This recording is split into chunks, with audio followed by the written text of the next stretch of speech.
Mesdames et messieurs, bonsoir et bienvenue à tous. Direction Mamou, à 3 mois des festivités du 2 octobre, le président du comité de pilotage visite les chantiers. Le ministre Bantamasso est allé s'enquérir du niveau d'exécution des travaux sur le terrain. Au constat, le travail est immense et la plupart des ingénieurs assurent respecter le délai imparti. Habib Kiam, Cheikh Mabintilla, envoyé spéciaux à Mamou. Chargé de piloter les festivités du 2 octobre dans la région administrative de Mamou, le ministre des Guinéens de l'étranger mesure la tâche à lui confier.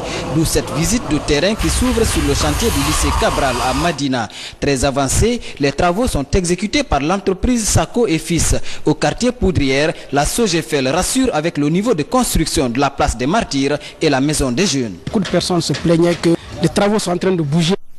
Et toutes les sociétés qui ont eu les marchés sont décidées à rendre les clés le 25 septembre. Cela veut dire qu'une semaine avant le 2 octobre. Même élan de satisfaction sur les chantiers du commissariat et de la sûreté. À Almamia, la réhabilitation du siège du gouvernorat a débuté sur de belles promesses. Dans le même quartier, le logement du préfet fait sa grande toilette. Cette tournée marathon a conduit la délégation au quartier Tchengol, dans l'arrière-ville. Là se trouve le chantier devant servir de logement au directeur de la sûreté, de la police, des cadres de Mamou et les invités de marque. Exécuté par l'entreprise BGEC BTP, cette imposante villa des hôtes doit toutefois réaménager ses chambres trop exiguës. À Avaria, dans le marché central, la boucherie prend forme progressivement. Tandis que la plupart des chantiers connaissent un grand coup d'accélérateur, à Almamia, le futur siège de la gendarmerie est toujours limité au soubassement. L'entreprise Nord-Guinée en charge des travaux avance des contraintes liées à l'environnement. Le stade préfectoral Michael Diakité constitue la grande muette. Ici, rien n'a encore commencé. Le défi est immense et la course contre la montre est engagée. Dans moins de 3 mois, Mamou va ainsi vibrer sous les couleurs du tricolore national en abritant l'an 56 de l'indépendance. Cette initiative du chef de l'État qui vise à accélérer le développement de la Guinée suscite de réels espoirs à travers le pays. La course contre la montre est donc engagée à Mamou. La capitale Conakry change de visage avec l'émergence de plusieurs hôtels et cités modernes. Un exemple, l'hôtel Sheraton et la cité internationale Plaza Diamond au quartier Kipé. Ces deux sites ont été visités par les premières dames de Guinée et de Burkina Faso.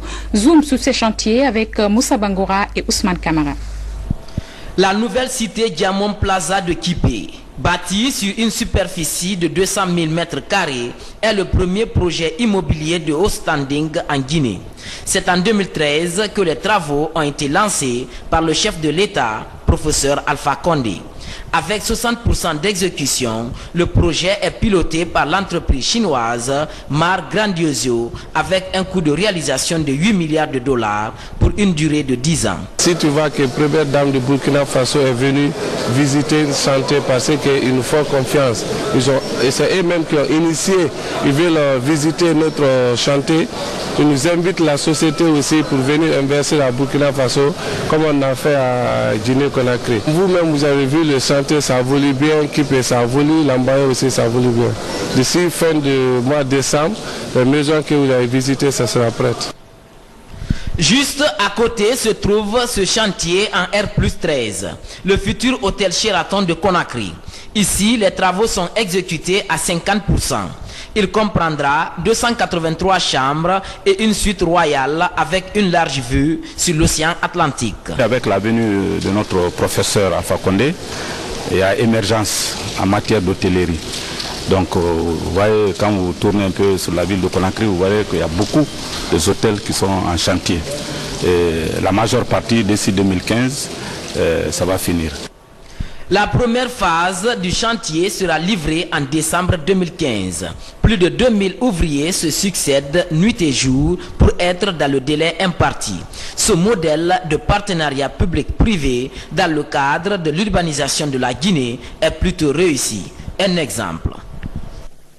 Énergie durable pour tous d'ici 2030, la Guinée vient d'élaborer sa stratégie nationale, un programme mondial initié par l'Assemblée générale des Nations unies depuis 2012. Il vise ce programme à sensibiliser les gouvernements, le secteur privé et la société civile à mener des actions favorisant l'accès des populations de la planète à l'énergie de façon rationnelle. Nabi Kamara revient sur la portée de ce document. L'initiative mondiale énergie durable pour tous d'ici 2030 est en marche en Guinée. Le document de politique et de stratégie du pays est déjà prêt au département en charge de l'énergie et de l'hydraulique. C'est un outil juridique qui a été élaboré sur la base des constats et recommandations du rapport portant analyse des gaps de notre pays conformément aux objectifs visés par cette initiative. La Guinée a un potentiel hydroélectrique énorme, elle a un potentiel en biomasse énorme, mais elle a un niveau de consommation d'énergie, un niveau l'un des plus faibles de la sous-région. Il lui faut juste mettre l'accent sur la gouvernance du secteur de l'énergie et avoir une grande capacité de mobilisation des partenariats techniques et financiers pour arriver aux objectifs. Justement, l'initiative mondiale énergie durable pour tous d'ici 2030 vise à mobiliser l'action des gouvernements, du secteur privé et de la société civile autour des objectifs précis. L'accès universel aux services énergétiques modernes, l'efficacité énergétique, porter à 30% le taux des énergies renouvelables dans le mix énergétique. C'est le PNUD qui a accompagné notre pays dans l'élaboration de ce document dont la validation a regroupé hier à Conakry les représentants de tous les acteurs impliqués dans la mise en œuvre de l'initiative mondiale énergie durable pour tous d'ici 2030 en Guinée. Nous voulons insister sur la nécessité de mettre en place un programme de butanisation qui permette de réduire la consommation de bois de chauffe pour faire la cuisine et qui permettrait ainsi d'équilibrer le reboisement avec cette consommation de bois. Le gouvernement, par ma voix, et au nom de son Excellence, Monsieur le Président de la République, le professeur Alpha Condé, fait sienne les recommandations issues de cet atelier, s'en approprie et valide la stratégie et le programme de mise en œuvre que vous venez d'élaborer. L'initiative mondiale énergie pour tous d'ici 2030 est partie de l'Assemblée générale des Nations unies en 2012. Le climat des affaires de plus en plus propice en Guinée, le nouveau code des investissements vient d'être validé par les acteurs du secteur public et privé. D'une dizaine de pages, ce document concerne tous les secteurs de production et de développement. C'est une action du gouvernement à travers le ministère de l'Industrie, des petites et moyennes entreprises et de la promotion du secteur privé. Alcine Pascal Dine, Sekoussouma. Ce présent document relatif à la mobilisation de l'épargne nationale, l'apport des capitaux étrangers, l'investissement dans les industries exportatrices et la promotion du partenariat public-privé ainsi que la promotion de l'investissement privé pour un développement durable est désormais le nouveau code des investissements en Guinée. Élaboré par le ministère de l'Industrie, des PME et de la promotion du secteur privé, ce document a été soumis pour validation.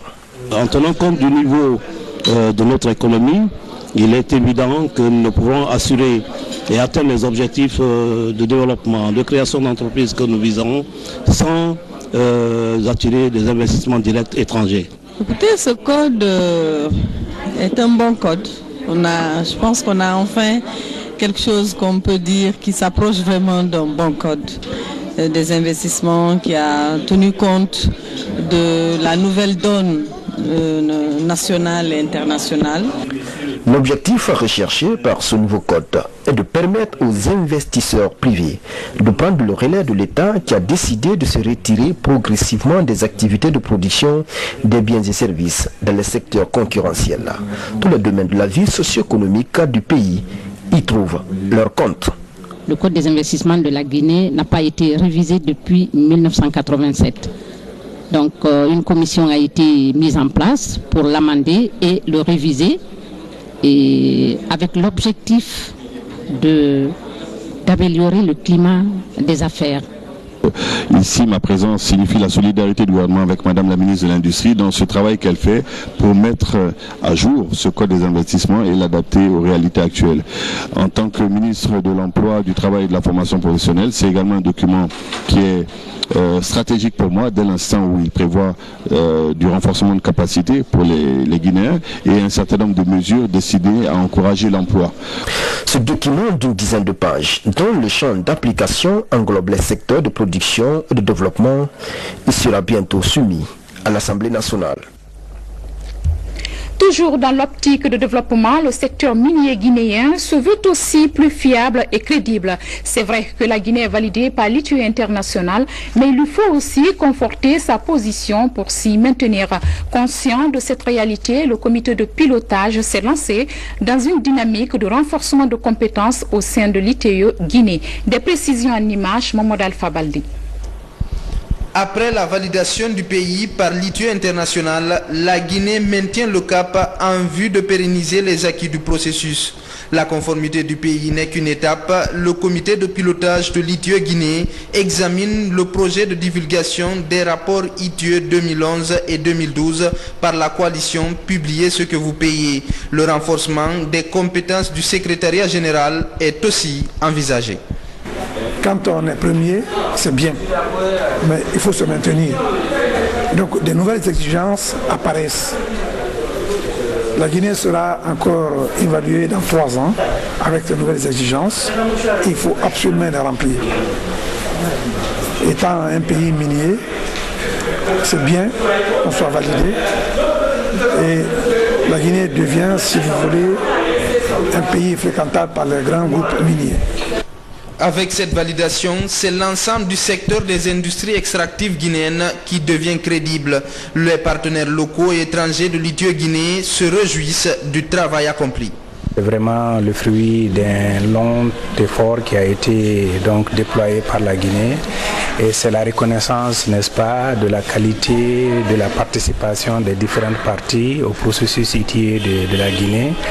Mais c'est peut-être quelque part aussi une opportunité pour le pays de mieux se positionner, en tout cas en termes d'amélioration de la gouvernance dans la gestion du secteur minier. Les investissements dans le secteur minier qui étaient peut-être en train de retarder pour rejoindre la Guinée, ceci devient un élément pour débloquer. Ça, c'est un de ce premier. Il y a des efforts et de la volonté politique aussi qui viennent de s'affirmer en signant et en ratifiant les conventions minières en République de Guinée. La validation acquise, ici tout le monde est conscient que pour maintenir les performances de transparence, le combat doit être quotidien pour que les mines de Guinée profitent pleinement aux populations à la base.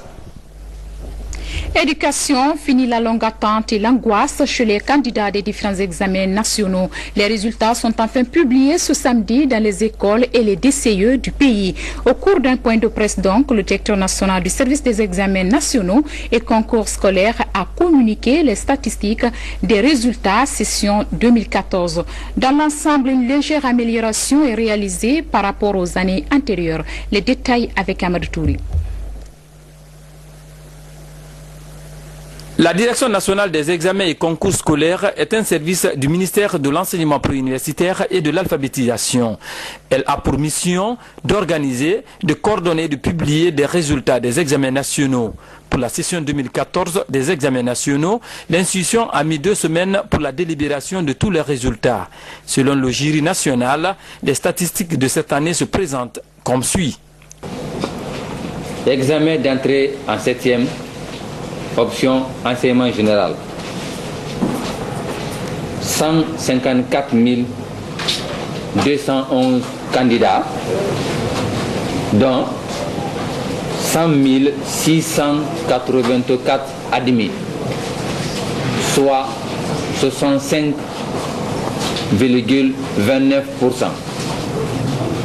Pour l'ensemble du BEPC, enseignement général et franco-arabe confondus, on a 118 911 candidats, dont 51 669 admis, soit un pourcentage pour l'ensemble du BEPC de 43,45%. Baccalauréat unique. Option sciences expérimentales. 10 966 candidats, il y a eu 3 719 admis, soit 33,91%. Baccalauréat sciences mathématiques, 11 831 candidats, 6 384 admis, soit un pourcentage de 53,96%. Baccalauréat sciences sociales, 41 108 candidats, 11 696 admis, soit un pourcentage de 28,45%. Baccalauréat sciences expérimentales franco-arabes, 86 candidats, 37 admis, soit 43,02%. Baccalauréat sciences sociales, option franco-arabe, 1006 candidats, 377 ont eu la moyenne, soit 37,48%. Ce qui fait un total pour les 5 options du baccalauréat, 34,23%. D'après les responsables du service des examens nationaux, la promptitude dans le traitement des copies de la session 2014 s'expliquerait par la synergie d'action entre les commissions de secrétariat, de correction et de centralisation, d'où la publication des résultats à la date annoncée.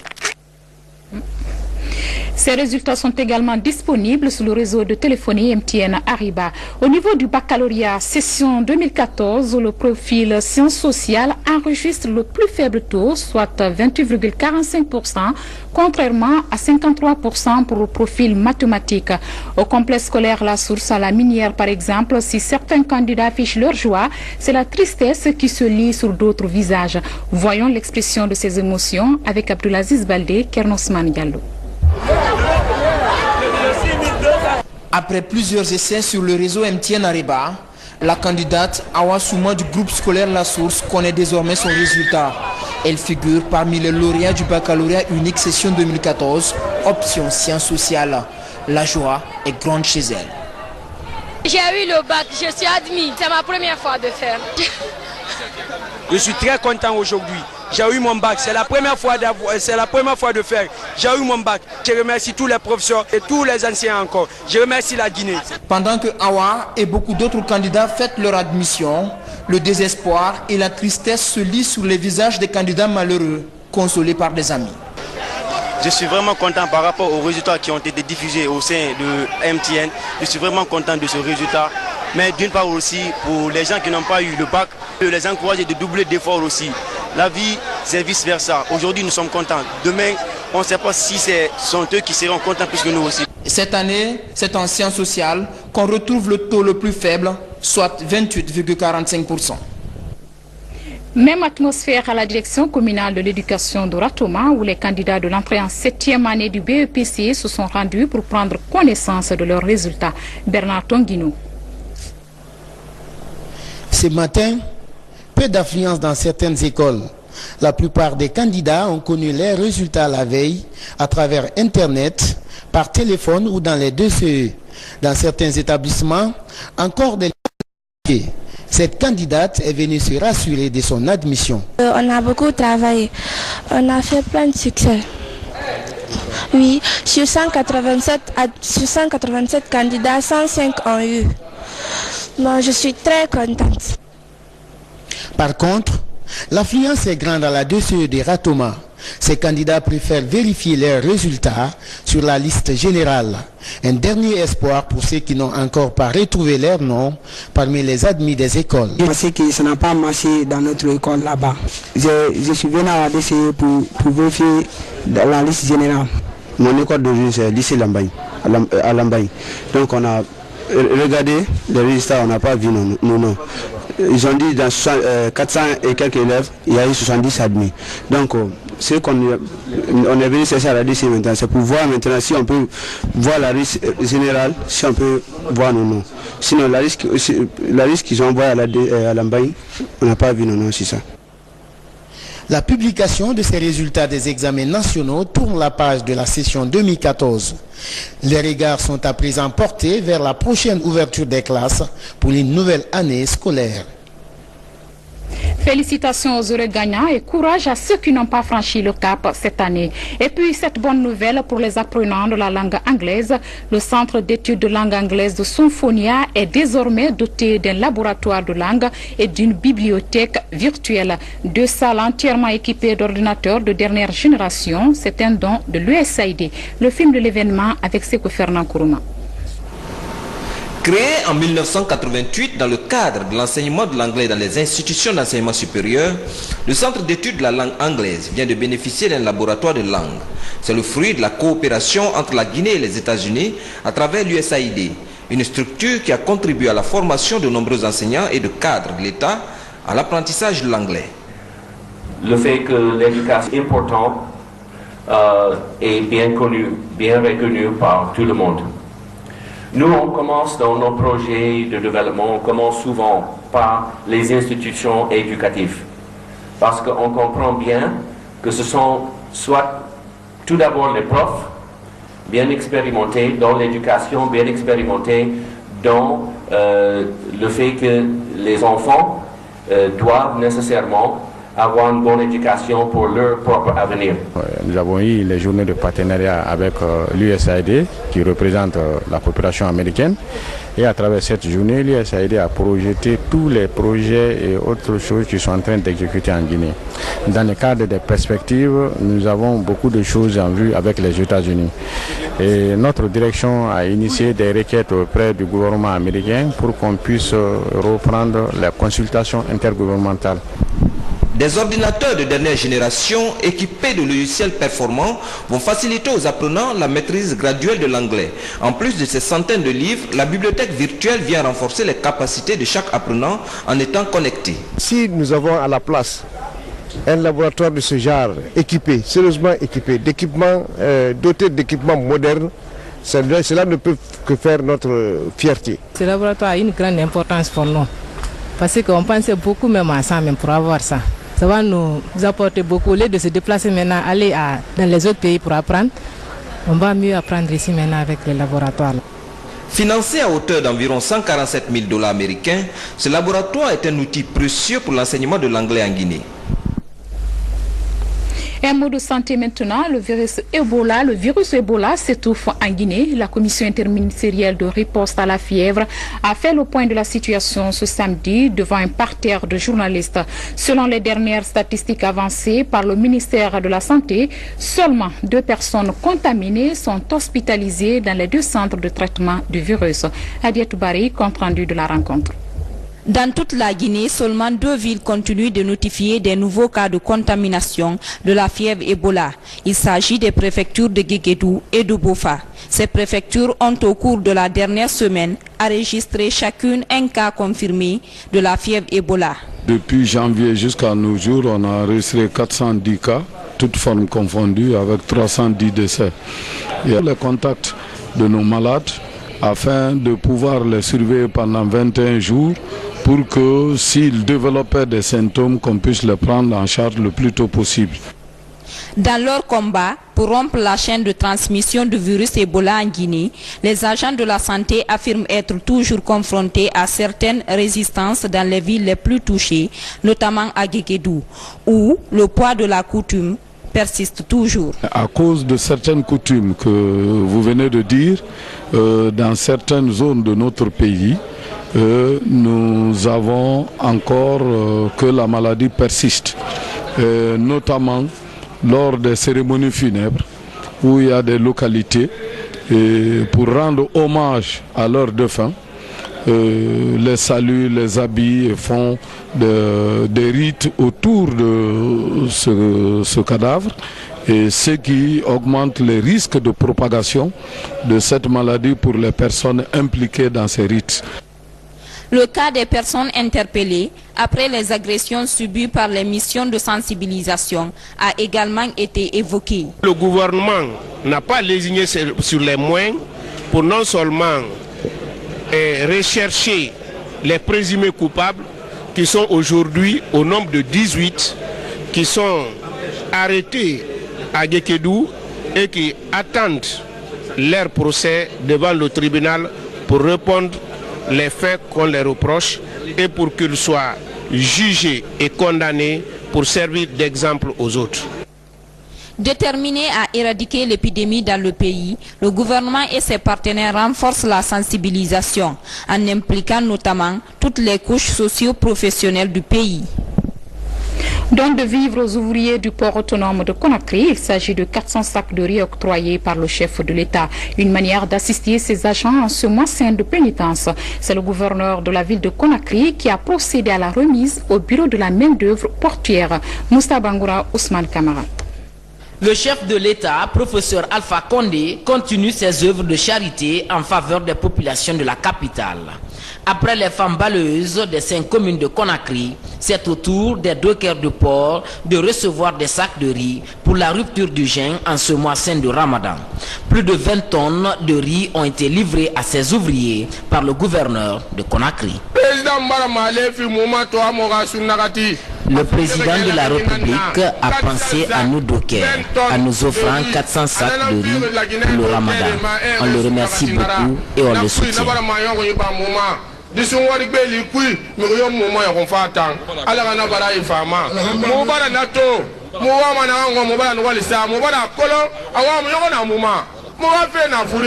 le Président a touché ainsi des centaines de femmes et enfants que ces laborieux travailleurs représentent, donc qu'il en soit remercié de tous nos cœurs pour le geste bien noble et louable. Satisfaits de cette assistance, les dockers du port autonome de Conakry réaffirment une fois de plus leur engagement à soutenir les actions du chef de l'État. En bref, l'élection des membres du bureau régional de chambre du commerce, de l'industrie et d'artisanat de la ville de Conakry, initialement prévue demain dimanche, est reportée à une date ultérieure. L'information émane du ministre du Commerce et la fixation d'une nouvelle date fera l'objet d'un autre communiqué. Du sport à présent avec le démarrage des quarts de finale de la 55e édition de Coupe nationale Guinée Games de football. Le satellite était opposé au Baté Nafagui et c'est le club de Dixine qui composte le premier ticket pour les demi-finales de cette édition. Compte rendu, c'est le Tata Diallo. Avant d'entrer sur la pelouse du stade annexe vendredi après-midi, l'AS Baté Nafagui avait plutôt la tête ailleurs. Comment sauver sa place en Ligue 1? Et cela a été ressenti dès le coup d'envoi. À la 4e minute, Robert Kamano trompe son propre gardien. 1-0 pour le satellite. La suite est un cauchemar pour le Baté qui concède 2 buts coup sur coup avant la demi-heure de jeu. Œuvre de Sonny Anderson et de Ibrahima Kamara. 3-0 à la pause. Les joueurs du Baté reviendront pourtant avec de bien meilleures intentions et réduiront même le score à la 73e minute par Djibril Kourouma. Mais un 4e but du satellite signalé Yapo douchera complètement les espoirs du club de Nabaya. 4-1, score final. Effectivement, les enfants étaient vraiment déconcentrés. Depuis à l'internat, je leur dis, il faut garder toujours la concentration. Si tout peut arriver, même à la première minute, on peut prendre le but, mais ne perdez pas la tête. Dès qu'on a pris le premier but, automatiquement, les enfants ont perdu la tête. Successivement, on a pris les 3 buts. Sur le plan mental, ils étaient complètement battus. Vous l'avez même constaté, même sur le plan physique, ils n'étaient pas là maintenant. Si le Baté a probablement choisi de faire l'impasse sur la coupe, pour le satellite qui n'a plus rien à espérer dans le championnat, ni rien à craindre non plus, la coupe devient un sérieux objectif. On va essayer de se concentrer là-dessus maintenant parce que le championnat, on joue plus le titre. Là, on joue le maintien maintenant, mais pour la Coupe nationale, on va essayer de se battre, se concentrer encore sur ça. Peut-être on va arriver en finale, c'est mon souhait. Mais selon toute vraisemblance, le club de Dixine devra hausser son niveau de jeu pour espérer séduire Adam Coupe. Le satellite sera obligé d'élever un peu son niveau de jeu parce que ce soir, là, pratiquement, on peut exclusivement dire que, qu'on appelle Baté à jouer, mais c'est le satellite qui a gagné. Donc vous comprenez ce que c'est qu'ils ont intérêt à élever un peu leur volume de jeu. Sinon c'est un peu trop léger pour la suite de la compétition parce que ça va être extrêmement dur. A noter enfin qu'en demi-finale, le satellite sera opposé au vainqueur, les l'UFC, au Real Conakry.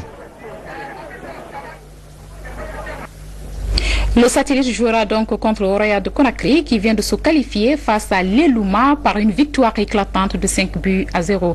Restez avec nous, juste après ce journal, vous suivrez l'intégralité de la visite du site de construction du port en eau profonde de Sengeling à Mafereya par le président de la République, professeur Alpha Condé, avec son homologue burkinabé Blaise Compaoré. Mesdames et messieurs, ainsi va l'actualité nationale en ce samedi 19 juillet 2014. Grand merci à vous pour votre aimable attention et passez une très belle soirée.